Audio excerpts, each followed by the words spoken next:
Sunday was a good night for Hearts, with the club collecting multiple trophies at the end of season awards. But here's hoping that Monday night can be even better with a win over Rangers and once again going 3 points clear at the top of the Scottish Premiership. Welcome back, guys, to Son of Scotland TV. It's been a while since I uploaded. Yes, it's been shockingly long, but we're back. We're back forever. Everything is good today. It is Monday, start of the new week, start of a new diet as well, and start of a new return for yours truly. All those last times where I've spoke about being back permanently, I was talking shite. This time, I'm not talking shite. We're back with daily uploads. Yes, daily uploads. I will make it my mission to upload a video at least once a day. Even if I'm dying, I will revive myself. I will crawl from 6 feet under just to make sure that I keep my word and that I upload a video to YouTube. And that, of course, means I'm back on Son of Scotland 90. So for anybody who enjoyed the Hearts career mode,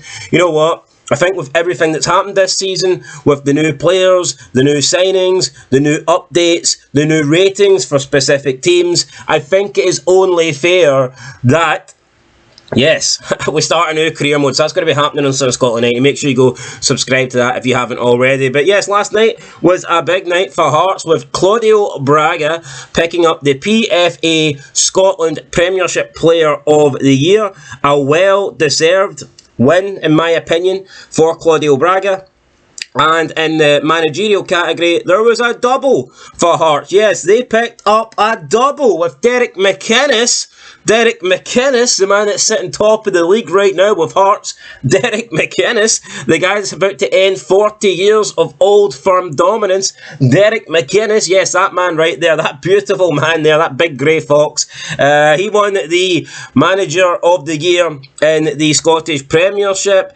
Well, for the whole SPFL. And the Hearts Women's Manager, Eva Olid, also won the Women's Manager of the Year, with her Hearts team also top of the league as we speak. So, I mean, let's go back to Braga. He's done a really good job. He has, 14 goals in the league, 17 in all competitions. This is a guy that we signed from Norwegian second tier. So, I mean, this guy has upped his game massively. When you first bring in Braga and you're thinking, well, this guy ain't going to help us do anything. This guy's coming in from the Norwegian second tier. How good can he be? Well, he's been very good. I think it's fair to say he has been very good.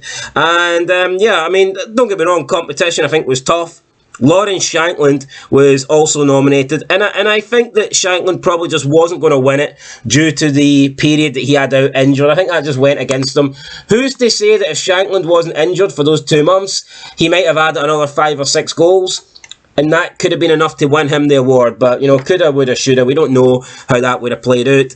And the other 2 that were nominated were Tawanda Maswanise and Elijah Just, both from Motherwell. Both have been fantastic in my opinion, and both have been well worthy of their nominations. And I'll be honest, if Maswanine won it, or if Elijah Just won it, I'd have no complaints.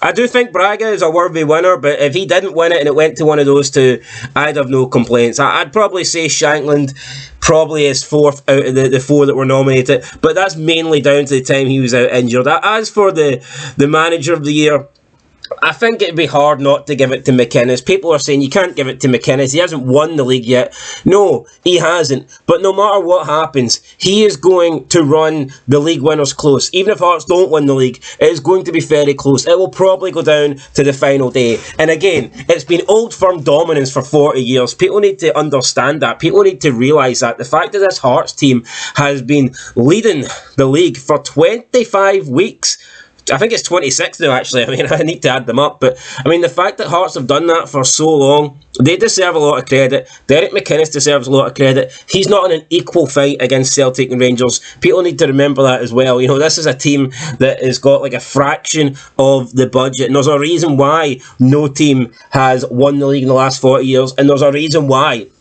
barely anybody has split the Old Firm in the last 40 years, because it's pretty much impossible to do so when you're up against teams that have that much more money, have that much more spending power, can bring in much better players, pay better wages. So even if Derek McInnes dropped off and he finished third, I would argue, just because of how close he pushed them and for how long he was at the top of the table, I think Derek McInnes deserves this Manager of the Year award. As for Eva Olid, I don't really focus on women's football at all, so I'm not going to comment too much on it. But you know what? I think for the good of the game, for the good of the club, I will probably make a separate video on the Hearts women's team just to see how they're doing and have a look into it, because, I mean, she must be doing pretty good if she's been nominated for the Women's Manager of the Year award. And I think it's been a very long time since Hearts won that league as well, actually. I don't think Hearts have won that league.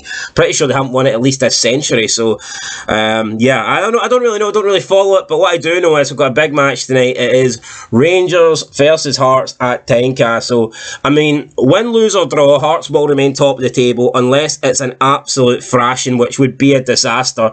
I can't think of anything worse than Rangers destroying us tonight by like 5 goals and handing Celtic the top position in the Scottish Premiership with 3 games to go. Thankfully though, I don't think that is going to happen. I mean, it's going to be a close game. We've won 2, Rangers have won 1. I mean, it could go either way.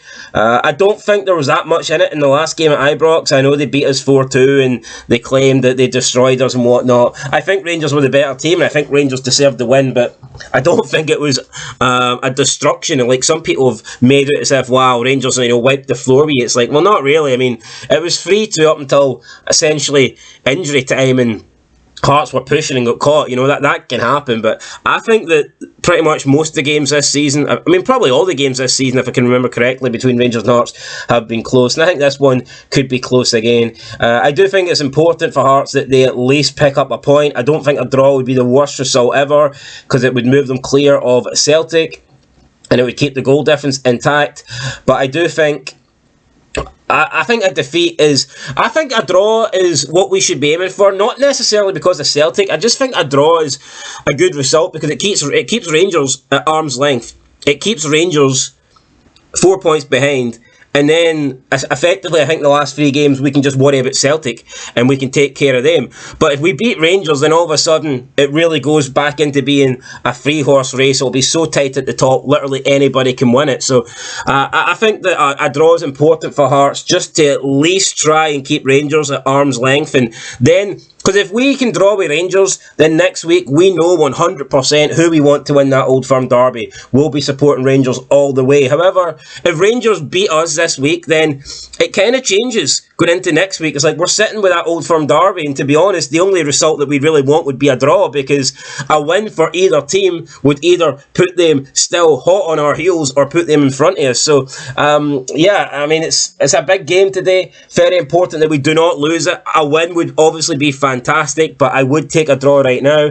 Don't know if that's been negative or whatever, but I would take a draw right now. Anyway, guys, let me know what you think down below. Let me know if you'd take a draw, or do you think that we should be going all out for the win. What I know is we just cannot afford to lose this game. We lose this game, and essentially our lead at the top is gone. We allow Rangers back in it. It becomes a 3-horse race, and yeah, with still Motherwell to play, which I don't fancy doing either. So we need to try and not lose this game, guys. But a win, obviously, is what we want. But hopefully we get it. I don't know. We'll have to wait and see. Nervous, man. Celtic scraping over the line yesterday against Hibs. So, yeah, we'll see what happens, guys. Anyway, that is it. Catch you in the next one. Based on Scotland TV. Make sure you like the video. Going to be back with regular content. Guarantee it. You heard it here first. And, yeah, I'll see you in the next one. Until then, peace.